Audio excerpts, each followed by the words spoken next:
하나님 말씀 창세기 48장입니다. 창세기 48장 1절부터 22절까지 좀 길지만 전체 다 봉독하겠습니다. 다 같이 한 목소리 합독합니다.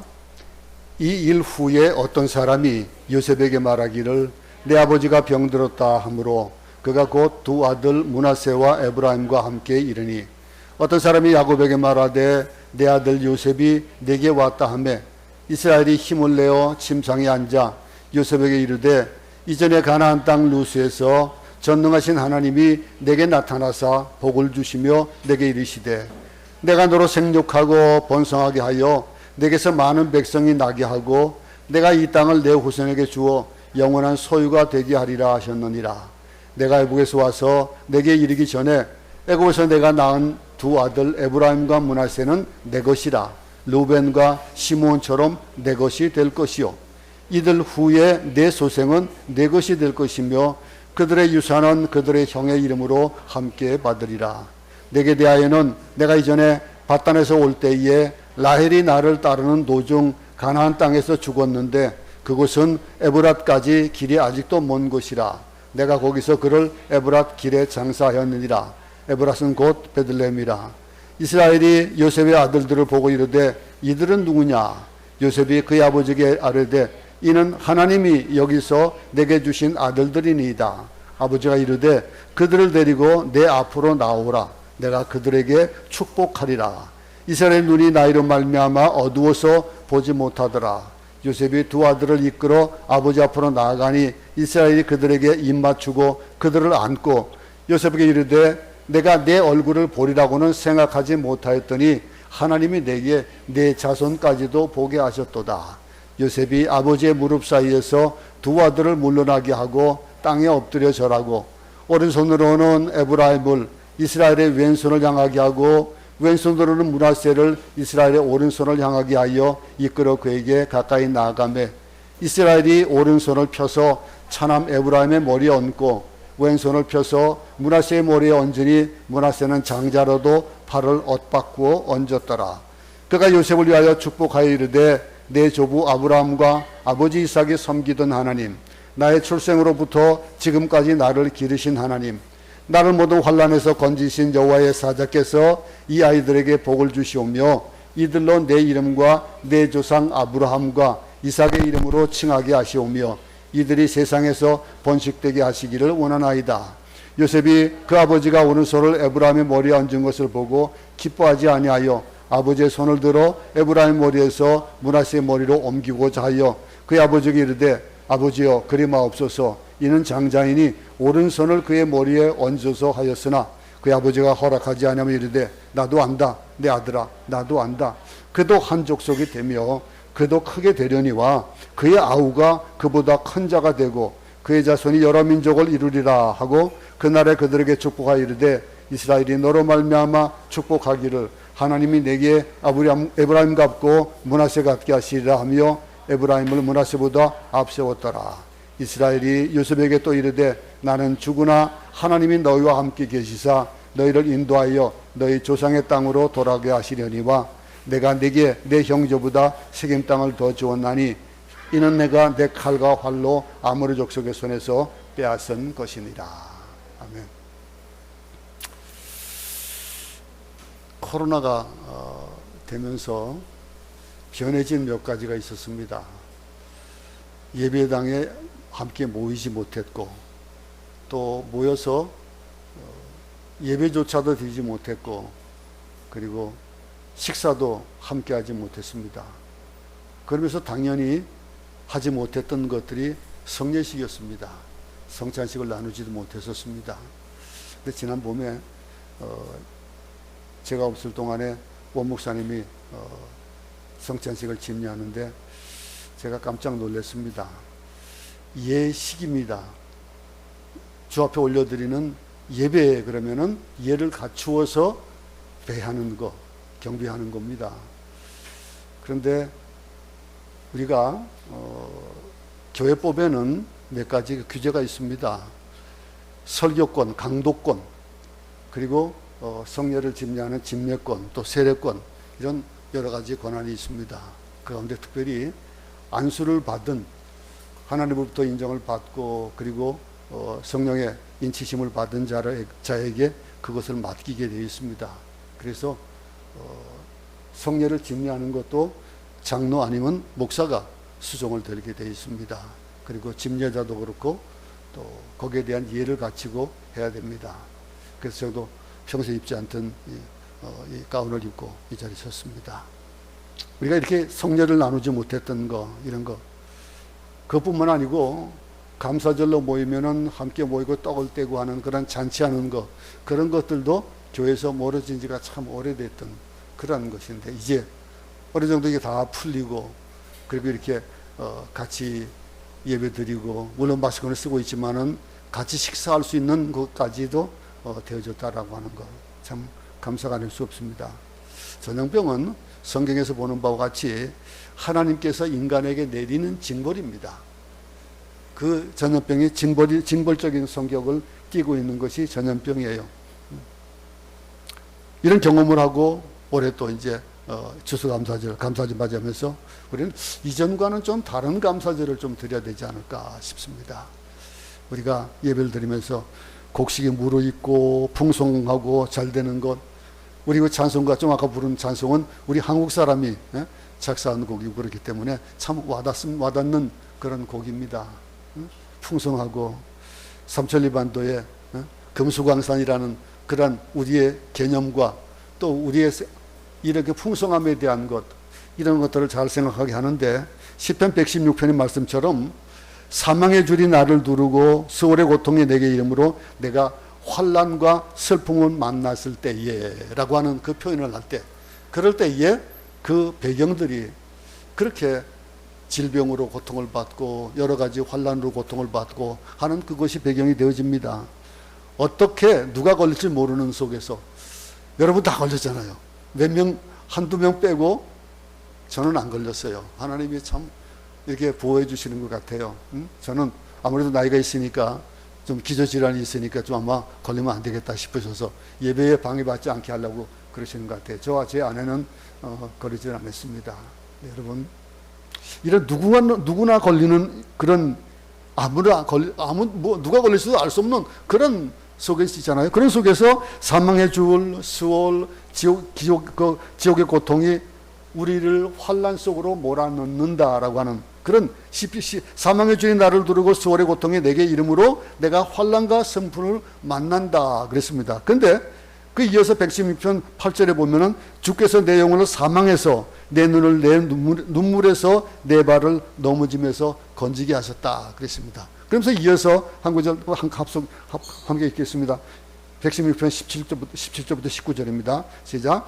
내가 주께 감사제를 드리고 여호와 이름을 부르리이다. 내가 여호와께 소원한 것을 그의 모든 백성이 보는 앞에서 내가 지키리로다. 예루살렘아, 내 한가운데에서 곧 여호와의 성전들에서 지키리로다. 할렐루야. 여러분, 감사제를 드린다, 찬양을 드린다, 감사제, 감사의 제사입니다. 물론 제사가 모두 다 하나님 앞에 올려드리는 예배 자체가 다 감사합니다. 감사하고, 우리 같은 하나님 앞에 온전하게 예배 드릴 수 없는 자들인데 예배 드리게 해주신 것에 대한 감사하는 것, 그건 영혼을 소원으로 드리고, 영혼을 드리고, 예루살렘 성전들 교회 모여서 감사 예배를 드리는 이런 것들, 우리의 예를 다 갖춰서 하나님 앞에 올려드리는 이것이 어떻게 감사하지 않겠습니까? 감사함이 없을 수가 없잖아요. 살아있다라는 것, 숨쉬고 살아간다는 것, 우리에게 또 한날을 허락해 주셨다고 하는 것, 이런 감사들, 이 감사가 우리 오늘 예배 가운데 있는, 예배가 감사가 있는 가운데서 올려드리는 참된 예배가 되기를 간절히 바랍니다. 이 고통 중에 주의 전에 모여서 노래하고 찬양할 수 있다라고 하는 것, 이 감사주의를 드릴 수 있다라고 하는 것, 얼마나 감사합니까? 이에 따라서 올해는 지금까지 사망의 질병에서 건져주신 하나님께 정말로 감사 예배를 드릴 수 있기 바랍니다. 지금 제대로 드리지 못했던 추수감사 예배를 정말 생명의 감사 예배로, 우리가 생명을 얼마나 아낍니까? 그러다 보니까 죽지 않으려고 예배당 가면은 코로나 걸릴까봐 예배 못 나오고, 몸 나오게 또 가로막고 하는 그런 일들이 있었지 않습니까? 제가 오늘 이 본문을 택한 것이 우리가 지금 지난 8월 달부터 창세기를 매일 생명의 양식으로 우리가 큐티를 합니다. 새벽 예배로 매일 그렇게 묵상을 하는데, 그런데 지난 수요일 날이죠. 지난 수요일 날 야곱의 이번 돌아오는 수요일 날 야곱의 죽음으로 또 요셉의 죽음으로 끝납니다. 근데 오늘 본문은 지난 목요일과 금요일 날에 해당되는 본문이에요. 그 말씀을 준비하면서 얼마나 내가 감격했는지 몰라요.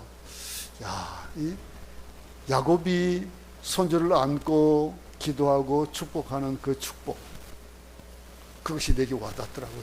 와닿고, 물론 여러분들도 그 외에 다른 여러 가지 감사도 있겠지만은 정말로 나를 사랑하셔서 내가 지금까지 지나온 세월들을 70평생을 살면서 살아왔던 그 일들, 내가 내 마음대로 살고 내 뜻대로 살았던 인생의 딱 절반이더라고요. 절반을 내가 내 마음대로 살았고, 절반을 하나님이 부르셔서 하나님의 일을 하는 그런 날들로 내가 보냈습니다. 지나놓고 보니까 얼마나 감사한지 몰라요. 모든 거 다 내려놓고 무일푼으로 시작되어졌던 선교사역, 그런 속에서 처음에 와가지고 파송교회가 처음할 때는 바로 없었습니다. 그저 내가 하나님의 뜻에 맞게, 물론 이제 그 안에 하나님께서 역사하셨던 그런 일들이 많이 있었지만은 처음 왔을 때는 300불을 가지고 생활비를 삼았었어요. 300불이 그 당시에는 800원 할 때입니다. 800원 할 때. 그럴 때에 이 페소가 26원 할 때였었습니다. 우리 한국 돈으로 26원 할 때, 페소 1페소가. 그럴 때 물론 쌀값이 7페소였었어요. 뭐 그런 게 했지만은 어쨌든 300페소 가지고, 300불 가지고 살았었습니다. 누구 하나 구원해 준 사람도 없었고, 믿었던 가족들조차도 뭐 잘 사는 그런 내용도, 뭐 장로님인데도 한 푼 도와주지도 않고, 그래도 그런 상황에서 와서 지내놓고 보니 하나도 부족함이 없었습니다. 그리고 그 이듬해에 경안교회에서 그 주파송교회가 되고 목사 안수 받고 들어와서 지내온 35년을 지내보니 자녀들을 유학을 보내고 공부를 시키고 석사를 하고 여러 가지 또 그들이 행했던 일들, 내가 선교사로서는 할 수 없었던 일인데 하나님이 다 하셨던 것, 그리고 뭐 하나 부족함 없이 지내가게 하셨고 건강하게 하셨고 지금 이 날까지 오면서 교회를 몇 개를 짓고 이런 여러 가지 일들이 파노라마 같이 지나가는 거예요. 그러면서 얼마나 감사한지 몰라요. 그래서 오늘 본문을 내가 저지난 주에 오늘 이 감사주일 설교를 준비했었는데 바꿨어요. 바꿔가지고 오늘 이 설교를 합니다. 근데 오늘 우리는 야곱을 통해서 그가 오늘 앞에서 보듯이 내가 지나온 날, 하나님이 나를 축복하시고 복을 주셨던 그날, 그것을 아들에게 얘기하고 손주에게 복을 내리고 이어서 또 12 그 아들들에게 축복하는 그런 얘기를 보면서 우리도 그 야곱과 같이 그런 축복을 전수할 수 있는 사람이 됐으면 좋겠다 하는 마음, 그것이 우선 오늘 본문이 우선되어집니다. 우선 야곱의 생애는 우리가 본인이 얘기했듯이 두 가지의 단어로 설명할 수 있을 겁니다. 하나는 뭡니까? 내 삶은 나그네의 삶이었다. 바로에게 가서 자기를 소개할 때에 그런 얘기를 했습니다. 나그네의 삶이다. 인생은 나그네입니다. 떠돌이고 순례자입니다. 여러분들이 이방 땅에 와 있지만은 언제 우리에게 어떤 일들이 앞으로 벌어질지 모릅니다. 이 땅은 꼭 조국이 아니라서 나그네가 아니고 우리는 이 세상이 지나가는 나그네입니다. 이 세상을 지나가서 저 천국을 향해 가는, 본향을 향해 가는 자들이기 때문에 우리는 나그네입니다. 그러니 사람들이 왜 허무해할까요? 허무함을 가질 때 이 세상을 영원한 것으로 착각하기 때문에 허무한 거예요. 그냥 모든 것들이 다 그냥 풍성해지고 내 손에 잡히는 것 같고 이 모든 것들을 잘 누릴 것 같은 그런 생각을 가지는데 갑자기 그것이 변할 때, 그럴 때 허무해지는 거예요. 육신이 나약해지고 또 환경이 바뀌지고 그럴 때 그러면서 그 삶에 대한 것들을 또 한 가지 단어로 뭐라고 자기의 삶을 얘기합니까? 나는 험악한 인생을 살았습니다. 그렇습니다. 우리 가운데는 험악하지 않은 삶을 사는 사람도 분명히 많이 있지요. 험악하지 않은 삶을 사는 것들이 얼마나 좀 좋습니까? 그런데 그는 산전수전 다 겪었습니다. 몹쓸 경험을 너무 많이 했었어요. 죽음에서 살아난 거예요. 근데 물론 그것이 다 자기가 행한 일에 따라서 나온 결과들이었지만 어쨌든 그런 험악한 삶을 살았습니다. 나그네였고 험악한 세월을 살았던 그 야곱에게 남은 것은 뭐냐 이거예요. 이제 죽음 앞에 있습니다. 기력에서 죽음 앞에 있고 인생을 정리하면서 그러면서 그가 꼭 붙드는 게 뭐냐면 하나님의 약속이에요. 하나님이 내게 약속하셨다 이거예요. 천사들을 보내서 약속하시는 것들. 결국 그에게 남은 것은 하나님의 신실하신 약속이에요. 그것을 오늘 이 야곱이 알고 있는 거예요. 나는 자격이 없지만은 그분은 나를 버리지 않았고 실수와 허물이 많았지만은 나를 포기하지 않으시고 내가 무능한 노인이 되었어도 그래도 하나님은 나를 믿음의 조상으로 축복해 주셨다. 나를 통해서 12 족속이 하나님 약속 이어가게 하시고 그리고 또 그것이 이스라엘 민족을 이루게 하는 그런 일들을 이뤘다라고 하는 것. 여러분, 우리가 붙들 것은 하나님의 약속입니다. 여기에 내가 이 야곱이 하는 얘기들을 생각하면서 내가 나그네였고 험악한 인생을 살았다. 그런데 나는 자격이 없지만은 나를 버리지 않았고 실수와 허물이 많았지만은 나를 포기하지 않으셨던 지난날 살아왔던 30, 40, 50년, 60년, 70년을 살아왔던 그 날들을 돌이켜보고 보니까 하나님은 신실했더라. 나에게 신실한 분이었다. 라고 하는 것들을 생각해 볼 수 있기 바랍니다. 이거면은 오늘의 설교가 끝이에요. 근데 그것을 가지고 우리가 하나님께서 우리에게 베풀어 주시는 그 은혜들을 한번 조목조목 한번 따져보는 거예요. 약속하셨고 그 약속이 성취되었습니다. 그리고 하나님의 약속은 정말 신비로운 섭리 가운데 있어요. 고난 가운데 있었지만 힘든 그 신비한 것들이 그가 지금 얘기하는 이것들이 나중에 400년 후에 그 일들이 벌어지는 일들이 있어져요. 그리고 고난에는요 하나님의 비밀이 있습니다. 특별히 하나님의 택한 백성들에게는요 고난에 대한 것들 그건 큰 비밀이 있습니다. 하나님이요 고난을 안 주고 그냥 방치해 두는 그런 세상 사람들이 있어요. 마귀의 자식들은 가만 방치해 두고 보면은 좋아 보여요. 어려운 것도 없고 막 힘든 것도 없지. 근데 나는 왜 이렇게 힘들게 살아갈까? 그럽니다. 그런데 야곱이 깨달은 것은요 하나님의 인도하심이에요. 그런 속에서 하나님의 손길을 보는 거예요. 요새만 해도 그래요. 이런 줄 알고 정말로 사랑하던 라헬의 그런 자녀 얼마나 사랑했는데 라헬을 사랑했는데 그리고 그 자녀도 잊어버리고 얼마나 괴로워가 힘들었습니까? 나중에는 막 베냐민까지 막 그냥 내놓으라고 하니까 얼마나 가슴 아팠을까요? 그런 여정을 겪어놓고 보는데 지나고 보니까 요셉이 뭐라고 했습니까? 나를 먼저 보낸 것이 형님들보다 나를 먼저 보내는 것이 이 모든 기근을 나를 보통 먼저 앞서 보내셔서 준비하게 하셨다 그러잖아요. 이런 것들을 야곱을 느끼는 거고 요셉이 느끼고 우리도 느끼는 거예요.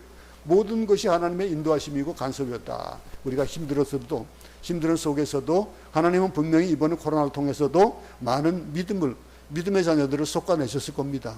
그러면서 또 우리로 하여금 더 믿음이 강건하게 하는 그런 결과도 만들어냈습니다. 인도하심은 뭘로 나타납니까? 채우심으로 나타납니다. 하나님 인도하심은요 꼭 그 가운데는 채우심이 있어요. 우리가 뭐를 채워야 되는데 그것이 잘못된 것으로 들어있으면 그것을 비워내야 됩니다. 비워내기 위해서는 씻어야 돼요. 씻고 나서 그리고 나서 그곳에 담습니다. 이렇게 채우심이 있습니다. 우리의 필요를 채워주시기 위해서 우리에게 필요 없는 것들을 다 걷어나가게 하기 위해서 고난을 주시는 거예요. 그 고난 가운데서 우리의 채우를 어디에 걸어야 되는지를 배우게 되는 겁니다. 우리는 야곱과 같이 하나님에게 두는 겁니다. 우리가 죽음을 앞두고 마지막에 무엇을 바라볼 수 있겠습니까? 우리는 하나님을 바라볼 수 있기 바랍니다. 어떤 사람은 죽음 앞두고 안 돼 그러고 죽었다는 사람도 있잖아요.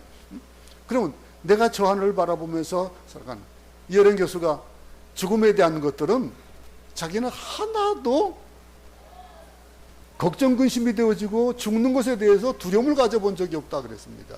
그러면서 내가 하나님을 만나고 나니까 그렇더라 이거예요. 응? 그런 얘기하는 것 같이 환경이 좋으면 우리는 복 받았다고 생각합니다. 환경이 나쁘면은 복 받지 못했다고 생각하는 건 이런 것. 잘못된 것이라는 것이죠. 결론이 좋든지 나쁜지 우리는 하나님 말씀 붙잡고 인생의 결론을 내야 된다라고 하는 것을 야곱을 통해서 봅니다.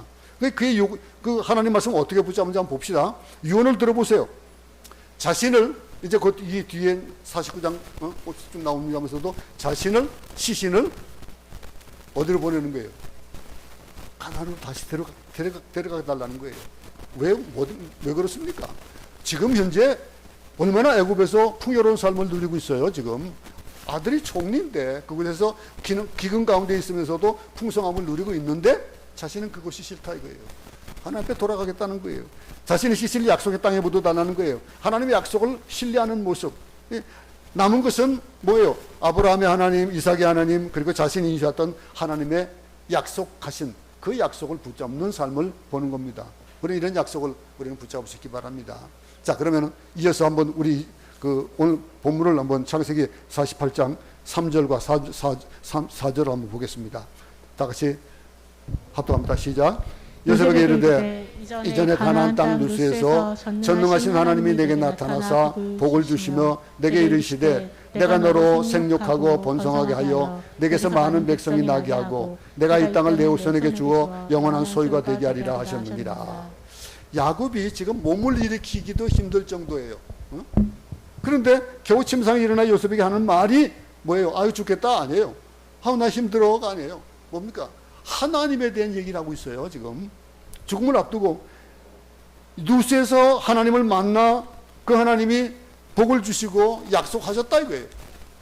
그거를 얘기하시는 거예요. 그러면서 인생의 마지막 결론입니다. 눈이가 볼 그런 표현이 뭡니까? 나의 하나님, 전능하신 하나님, 그런 것과 복을 허락해 주셨다라고 하는 말씀이에요. 또 이어서 5절 6절입니다. 내가 애굽으로 와서 내게 이르기 전에 애굽에서 내가 낳은 두 아들 에브라임과 므낫세는 내 것이라. 루벤과 시몬처럼 내 것이 될 것이요 이들 후에 내 소생은 내 것이 될 것이며 그들의 유산은 그들의 형의 이름으로 함께 받으리라. 이 야곱은 지금 기력이 없습니다. 기력이 없는데 매우 충격적인 말을 지금 하고 있어요. 말도 안 되는 소리를 지금 하고 있는 거예요. 뭐랍니까? 내 아들로 입적시켜라 이거예요. 왜 이렇게 아들 욕심이 많아요?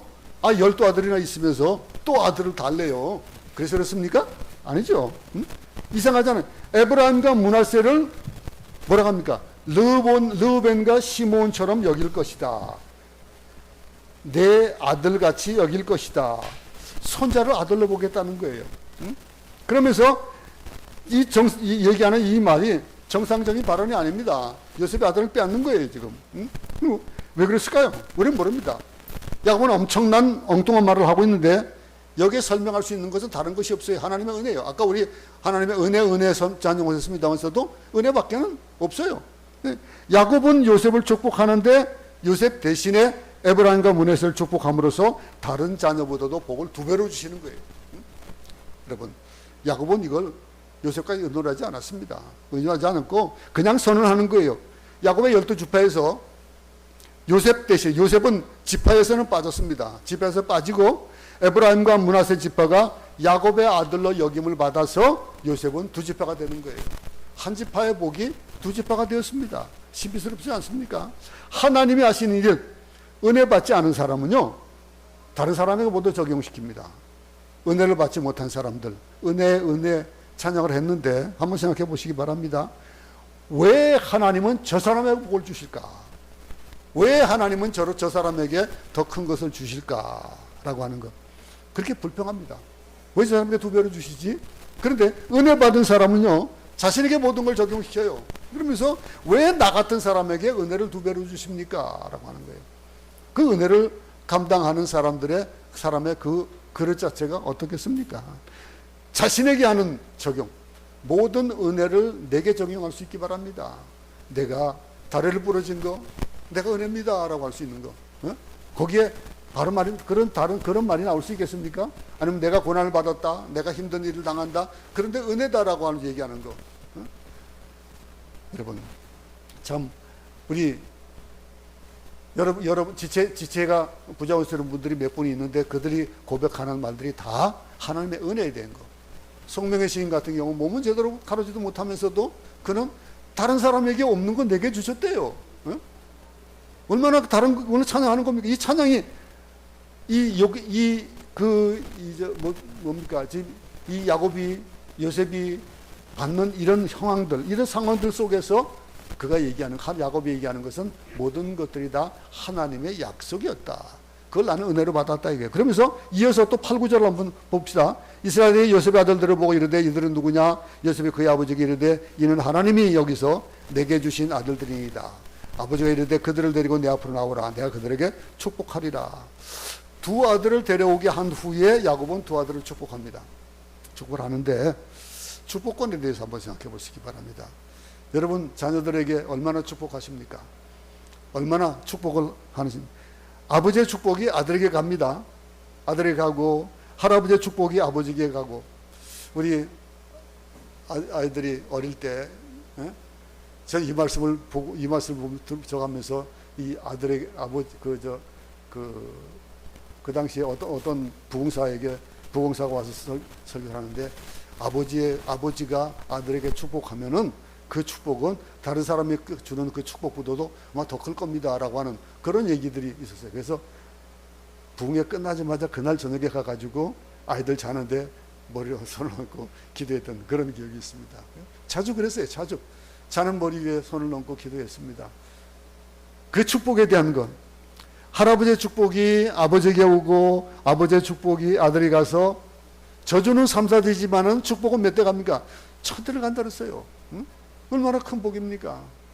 저는 선교사로 나올 때에 그럴 때에 다른 큰 기도의 그런 그 동역군들이 많지 않았습니다. 기도해 주는 사람이 많지 않았어요. 근데 저는 한 가지 믿기를, 저희 어머님이 믿음은 그렇게 많이 배우지 못했고 연로하셨었지만은 그 기도하는 그 기도를 저는 잊어버리진 않습니다. 그 기도가 저에게 넘치고 그 기도가 또 아이들의 손주까지 이어진다는 것 저는 믿습니다. 여러분들도 이거 믿을 수 있기 바랍니다. 그래서 저는 오늘 본문을 택하게 된 이유도 그것 때문에 택했던 거거든요. 지나온 날들을 내가 보면서 감사가 넘쳐서 이것만큼 더 큰 감사가 어디 있겠냐 이거예요. 여러분 보세요. 축복은 전수되는 겁니다. 믿으시기 바랍니다. 축복이 전수되어진다. 하루에 한 번씩 자녀를 축복하는 모두가 될 수 있기 바랍니다. 자녀들에게 축복을 하고 오늘 여러분들의 자녀에게 아버지의 축복이 있길 바라고, 야곱처럼 험악한 세월을 살았고 낙원의 인생을 살았지만은 하나님을 신뢰하기 때문에 아버지가 자녀에게 줄 수 있는 것, 그 축복입니다. 축복이 여러분 자녀들에게 계속 이어지고 또 그들의 자녀에서 자녀에게까지 이어지는 복이 있길 바랍니다. 부모는 자녀의 머리에 손을 얹고 매일 축복할 수 있기 바랍니다. 자녀가 잘못된다 그러면 잘못하면 못합니까? 꾸짖을 수 있어요. 꾸짖을 수 있지만은 자녀가 우리 부모는 나를 사랑한다라고 하는 마음을 느끼면은 꾸짖음도 달게 받습니다. 원망하거나 불평하지 않아요. 때리고 야단칠 수 있지만은 그렇더라도 우리 부모님이 나를 사랑한다라고 하는 마음, 그 마음을 줄 수 있다라는 것, 이것이 있어야 되는 것입니다. 이런 말을 자녀들의 입에서 할 수 있다라고 하는 것, 그것이 축복입니다. 여러분 모두가 잊어버리지 말고 자녀들에게 축복하는 그 축복권이 있기 바랍니다. 또 한 가지 놀랄 일이 또 이어서 있습니다. 10절, 11절입니다. 이스라엘 눈이 나이로 말미암아 어두워서 보지 못하더라. 요셉이 두 아들을 이끌어 아버지 앞으로 나아가니 이스라엘이 그들에게 입맞추고 그들을 안고 요셉에게 이르되 내가 내 얼굴을 보라고는 생각하지 못하였더니 하나님이 내게 내 자손까지도 보게 하셨도다. 그랬습니다. 참 축복을 주려면 은혜가 있어야 되잖아요. 감동이 있어야 되잖아요. 그죠? 그런데 감격이 있어야 되는데 그게 축복인데 여기 보세요. 얼마나 놀랐습니까? 어두워서 보지 못하는데 그 자녀들을 데리고 나왔단 말이에요. 그들을 안고 요셉에게 얘기합니다. 근데 요셉에게 얘기하면서 뭐라고 얘기합니까? 내가 내 얼굴을 보리라고는 생각하지 못했다. 얼마나 감사가 넘치는 거예요. 이 감사가 있는 그 축복 아니겠습니까? 뜻하지 못했는데 내게 내 소생까지 주셨다 이거예요. 어? 너를 본 것도 축복인데, 너를 본 것도 감사한데 네 자녀까지 보게 했다 이거예요. 은혜가 있는 거예요. 감격이 있는 거예요. 오늘 보세요. 내 자신이 불만스럽고 억울한 사람들에게 무슨 축복이 있을 수 있겠습니까? 축복은 내게서 흘러 넘쳐야 되는 것이지, 내가 목마르면요 다른 사람 축복할 수 없습니다. 내가 풍성하게 넘쳐나는 복이 있기 때문에 우리의 삶이 날마다 감격이고 감동이요 풍성이요 풍성한 은혜가 있으면은 그 축복이 넘쳐나는 거예요. 여러분들 자녀를 안고 이런 감격이 있기 바랍니다.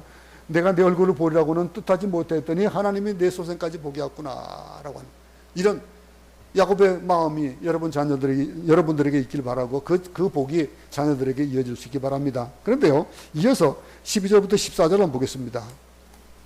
요셉이 아버지의 무릎 사이에서 두 아들을 물러나게 하고 땅에 엎드려 전하고 오른손은 에브라임을 이스라엘의 왼손을 향하게 하고 왼손으로는 므낫세를 오른손에 이스라엘의 오른손을 향하게 하여 이끌어 그에게 가까이 나가매 이스라엘이 오른손을 펴서 차남 에브라임의 머리에 얹고 왼손을 펴서 므낫세의 머리에 얹으니 므낫세는 장자로도 팔을 엇받고 얹었더라. 참 축복하는 모습 한번 상상해 봅시다. 자녀들이 쭉 있어요. 그 가운데 요셉이 자녀를 데리고 와가 있고 거기에 다른 형제들도 있지 않았었겠어요? 쭉 있습니다. 그런데 그 모임이 거기에 할아버지가 손주를 무릎에 안고 그러고 있다가 그러다가 이제 그들에게 축복하는 그런 축복 시간, 얼마나 그림이 멋있습니까? 근데 장자와 차자에 대한 그런 개념들은 우리는 생각해봐. 지금도 우리도 이해할 수 있죠, 그죠? 우리도 장자를 얼마나 귀하게 여깁니까? 그런데 이제는 유산까지도 이제는 배분을 똑같이 배분하는 거죠. 얼마 전까지만 하더라도 장자에게는 더 줬어요. 그죠? 그런 것들. 그것이 아마 있습니다. 그런데 그러다 보니까 이 당시도 그랬어요. 그런데 보세요. 야곱의 왼편에 차자인 에브라임이 오게 하고 오른편에 므낫세를 오게 하는 그것이 뭘까요? 자, 아버지가 축복을 합니다. 그러면 아버지의 오른손, 그들에게는 오른손이 굉장히 중요한 역할이거든요. 그래 오른손에게 장자를 가게 하는 거예요. 그리고 왼손으로는 차자가 가게 하고 그랬는데 그 축복을 하는데, 근데 이렇게 축복을 하는 게 맞는데 옷 맞춰서 축복을 하는 거예요. 쉬운 일일까요? 보편적인 것이지 않잖아요. 그죠? 이렇게 되어지는데 그러면서 축복을 합니다. 그러면서 축복을 하는 거예요. 뭐라고 축복합니까? 내 조부 아브라함과 아버지 이삭에 섬기던 하나님, 나의 나무로부터 지금까지 나를 기르신 하나님, 나를 모동할례에서 건지신 사자께서 이 아이에게 복을 주시오며 이들로 내 이름과 내 조부 아브라함과 아버지 이삭의 이름으로 청하게 하시오며 이들로 세상에서 번식되게 하시기를 원하나이다. 이거 대단한 축복 아니에요? 이런 축복을 하고 있습니다. 내 조부 아브라함, 내 아버지 이삭, 그분들이 섬기던 하나님, 내 출생으로부터 지금까지 나를 기르신 하나님, 나를 모든 환난에서 건지신 여호와의 사자께서 이 아이들에게 축복해 주세요. 내 이름과 내 조상 아브라함과 이삭의 이름으로 칭하게 하시오며 이들이 세상에서 번식되게 하시기를 원하나이다. 얼마나 축복이 놀라 아름다운 축복입니까? 그런데 요셉은 깜짝 놀라는 거예요. 얼마나 깜짝 놀라는, 하나님 요셉을 두 번 놀라 하는데 내 아들이 내 아들이다, 내 아들이 내 아들이다 그러는 것과 또 축복을 어긋나게 하는 것이 굉장히 쇼킹한 거예요. 요셉으로서는 이거 아닌데. 그런데 모른 척하고 축복을 계속 하는 거예요. 요셉이 당황했습니다. 아버지 손 붙잡고 아버지 잘못됐습니다. 손을 바꾸세요 하는 거예요. 요셉이 그 아버지가 오른손을 에브라임의 머리에 얹은 것을 보고 기뻐하지 아니하여 아버지의 손을 들어 에브라임 머리에서 므낫세의 머리에 얹고자 하여 그의 아버지에게 이르되 아버지여 그리 마옵소서 이는 장자이니 오른손을 그의 머리에 얹으소서 하였으나 요셉은 아버지 뜻을 알지 못했습니다. 눈이 어두우니까 그냥 실수했을 것이다. 여러분, 여러분들의 부모님이 연로하시고 그러면은 아무래도 생각하는 것이 우리 아버지 늙었으니까, 또 저 사람은 늙었으니까, 저 사람은 나보다도 지혜롭지 못할 것이다 라고 하는 것. 근데 여러분들 나이가 든 어른들이, 머리가 허연 사람들이 세상을 오래 살아서 겪었던 그런 경험들, 그 지혜들, 그거는 젊은이들이 못 쫓아갑니다. 아무리 공부를 많이 했어도 못 쫓아갑니다. 요셉은 야곱이 실수했다고 생각한 거예요. 손을 바꾸려고 하는 거예요. 그런데 이 얘기를 들은 야곱이 뭐라고 얘기합니까? 아버지가 허락하지 아니하리되 나도 안다 내 아들아, 나도 안다. 그도 한 족속이 되며 그도 크게 되려니와 그의 아우가 그보다 큰 자가 되고 그의 자손이 여러 민족을 이루리라 할 것이고. 왜 이런 말을 했을까요? 야곱이 간단합니다. 야곱의 마음입니다. 야곱이 하나님의 영위시키는 일이 아니겠어요? 그거는 자기가 하고 싶어서 하는 일이라면 그냥 쉬운 일을 할 겁니다. 그런데 엇바꿔 따라가면서 영위시키는 거예요. 하나님이 하시는 일입니다. 하나님이 그 일을 이루시는, 세상에서는 서열을 따지지만은 그러나 하나님의 나라에서는 차자가 장자가 될 수 있고 장자가 차자가 될 수 있는 거예요. 먼저 된 자가 나중되는 그런 일이 있을 수 있다라고 하는 겁니다. 여러분, 오늘 이 말씀을 보면서 우리가 생각해 보는 건 한 가지 좀 생각해 보는 것이, 자, 우리가 감사함이 어떤 감사가 있어야 될까라고 하는 것들을 지난 역사를 한번 돌이켜 보면은요, 우리가 코로나에 대한 것들을 생각해 봅니다. 그러면 그 속에서 비견되어지는 것이 뭡니까? 패스트입니다. 패스트에 대한 얘기를 우리는 잘 압니다. 인류 역사에 가장 크게 전염병이 많았고 가장 많은 사람이 죽었던 것이 패스트였었어요. 1347년에 생긴 것인데 이게 몸에 검은 물집이 생기면서 죽는 그런 바람에 흑사병이다라고 하는 말이 드는. 그 쥐가 옮기기도 하고요. 그런데 이 상태가 그 당시의 상태는 위생 상태가 지금같이 말도 할 수 없겠죠. 근데 그것이요, 이 검은 죽음의 그림자가 흑해의 크림 반도를 지나서 보스포러스 해협을 건너고 백길 따라서 지중해를 따라가고 그러면서 이 유럽 대륙에 상륙을 합니다. 그래서 이태리, 프랑스 넘어서 또 알프스를 넘고 스칸디나비아까지 이렇게 넘어가면서 이 패스트가 전 유럽을 덮어버렸어요. 그러면서 끔찍했던 일이 뭐냐면요, 3년 만에, 우리 지금 3년을 지나고 있습니다. 3년 만에 얼마나 많이 죽었는지 알아요? 우리가 지금 지난 일이지만은 2천만 명이 죽었어요. 전 유럽이 막 초토화가 된 겁니다. 유럽의 3분의 1이 죽었어요. 그만큼 심했던 것이 팬데믹이, 우리가 얘기하는 그 팬데믹 하면은 그 정도의 그런 위험력을 안고 팬데믹을 선언하는 거예요. 그런데 이 일이 얼마나 많은 역사를 이루냐면요, 봉건제도가 무너져 버렸어요. 당시에 봉건제도가 무너져 버리고요, 경제 체제가 완전히 바뀌어져 버립니다. 그러면서 가장 큰 변화가 중세의 카톨릭 교회의 권위가 무너져 버렸습니다.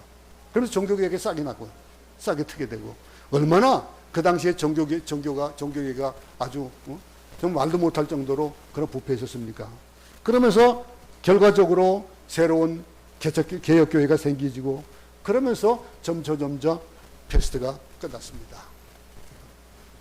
가장 큰 변화. 그 당시에는요, 아무리 코로나가 있어도 교회를 막는 법은 없었습니다. 교회를 막는 법은 없었고, 더 하나님께 나아가서 기도하면 기도했지 그것을 가로막는 일은 없었습니다. 근데 이거 뭡니까? 수백 년이 지난 이 시점에 코로나 재앙, 이것이 어떻게 끝날지 모르겠습니다. 그 당시에도 3년이 지나서 없어졌으니까, 우리도 지금 3년 됐으니까 이제 없어지겠지 하지만, 근데 지금도 더 어려운 일들이 발생할지 모르는 겁니다. 근데 우리도 얼마나 많은 것들을 변화시켰습니까? 우리의 종교생활도 바뀌었습니다. 예배생활도 바뀌게 됐고, 또 그런가 하면 경제도 바뀌어졌습니다. 모든 방식이 바뀌어져 있는 겁니다.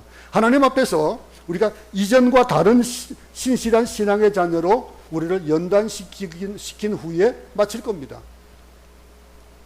형식적으로 교회에 나오던 사람들, 세속화된 현대교회들, 하나님 뜻을 거스르는 자녀들에게 회개를 시키시고 그들이 회개하고 돌이킬 때에 아마 다시 새롭게 되어질 겁니다. 그것을 보면서 우리가 형식적인 감사가 아니라 생명을 하나님 앞에 올려드리는 새로운 감사를 드려야 되는 것이, 오늘 이 20절 이후에 보면은요, 야곱이 어떤 고백을 또 하고 있습니까? 보십시다. 20절 22절 보겠습니다. 그날에 그들에게 축복하여 이르되 이스라엘이 너로 말미암아 축복하기를 하나님이 내게 에브라임 같고 므낫세 같게 하시리라며 에브라임을 므낫세보다 앞세웠더라. 이스라엘 요셉에게 또 이르되 나는 주구나 하나님이 너희와 함께 계시사 너희를 인도하여 너희 조상의 땅으로 돌아가게 하시려니와 내가 내게 내 형제보다 세겜 땅을 더 주었나니 이는 내가 내 칼과 활로 아모리 족속의 손에서 빼앗은 것입니다. 여러분, 야곱은 하나님이 그 후에 함께 하신다라고 하는 것을 믿은 것이 지금까지 나와 함께 하셨던 하나님에게 믿었습니다. 그러면 우리도 이제 이 일 후에 우리가 하나님 앞에 감사하고 하나님 앞에 우리의 바른 그런 야곱과 같은 그런 약속을 믿는 믿음을 가지고 살아간다면 어떤 일이 벌어질까요? 가나안으로 인도하실 것이다 라고 하는 이 말을 그는 하고 있습니다. 그리고 칼과 활로 아모리 족속에서 빼앗은 세겜 땅을 요셉이 차지할 것이라고 예언합니다. 요셉의 자녀들, 요셉의 자녀들에게 축복하면서 그러면서 48장을 마칩니다. 그러면서 49장부터는 12자녀들에게 마지막 유언의 축복을 합니다. 여러분, 오늘 우리가 이 본문을 보면서 우리가 붙들어야 될 것이 뭘까? 우리가 하나님의 약속을 붙들면은 당연히 뭐가 나올까? 감사함이 나온다는 거예요. 하나님의 신실함, 영원함, 안전함을 믿으면은 하나님은 변하지 않는 분이잖아요. 그러니 그분을 믿으면은 하나님의 인도하심을 깨달았던 야곱과 같이 우리도 그것을 깨닫자 이거예요. 야곱의 생애를 보면은 하나님의 인도하심이 있었고 그 생애에 하나님의 그 인도하심이 요셉에게도 있었고 그것이 우리에게도 있었던 것, 저에게도 있었고 앞으로 여러분에게도 있을 그 축복을 바라보는 우리 모두의 감사가 되기 바랍니다. 인생의 최후에 어디에다가 우리의 모든 것을 걸지 한번 확실히 장담할 수 있기 바랍니다. 나 하나님 앞에 걸 거야. 하나님이 나를 인도하셨던 것, 환경과 상관없이 하나님의 말씀 붙잡고 내 인생의 결론을 내리는 우리 모두가 되시기 바랍니다. 여러분, 환난 속에서 알곡을 거두게 하시는 하나님을 감사하는 찬양도 드렸습니다. 그러니까 야곱은 자신을 모든 환난 가운데서 건지셨던 것을 상기했습니다. 하나님의 사자가 함께하는 복을 전합니다.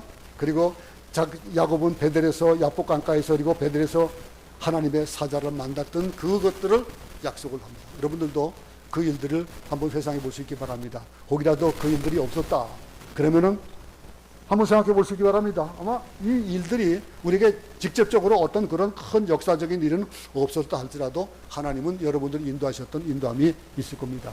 위기 상황에서 우리를 돌보시는 하나님, 지금까지 우리를 택하셨던, 눈이 어두워서 앞이 잘 안 보이고 병들어 침상에 누워 있어도 그의 영의 눈은 밝았습니다. 밝은 영의 눈을 가지고 우리는 자녀들에게 축복을 전할 수 있기 바랍니다. 내가 만난 하나님, 그 하나님이 그 자녀들에게도 이어지고 그 후손에게 대대로 이어지는, 야곱은 특별한 하나님의 은혜를 자손에게 전하고 싶어 했고 그들도 경험하기를 바랐고 또 그리고 우리 자녀들에게도 또 세상을 향해서도 우리도 그것을 전수해 줄 줄 아는 그런 축복의 전수자들이 되어줄 수 있기를 간절히 바랍니다. 야곱이 지난 날이 험악하고 괴로운 줄 알았는데 지나놓고 보니까 하나님의 축복임을 알고 하나님의 자녀들에게 축복을 감사했던 그런 축복을 우리 모두에게 또 여러분들의 각 자녀들에게 계속해서 이어지는 그런 온전한 감사 예배가 되기를 간절히 소원합니다. 하나님 아버지, 오늘 추수감사 예배를 올리는 우리 모두 사랑하는 형제 자매들에게 예수 그리스도로 말미암는 복이 임하게 하옵소서. 우리에게 감사가 넘치게 임하여 주셔서 열등감, 오만, 자존심, 상처가 다 사라지게 하옵시고 자녀들에게 세상을 향하여 하나님의 약속의 축복을 계승하게 하옵시고 그리스도 안에서 온전한 자녀로 태어나게 하옵소서. 예수님 이름으로 기도합니다. 아멘.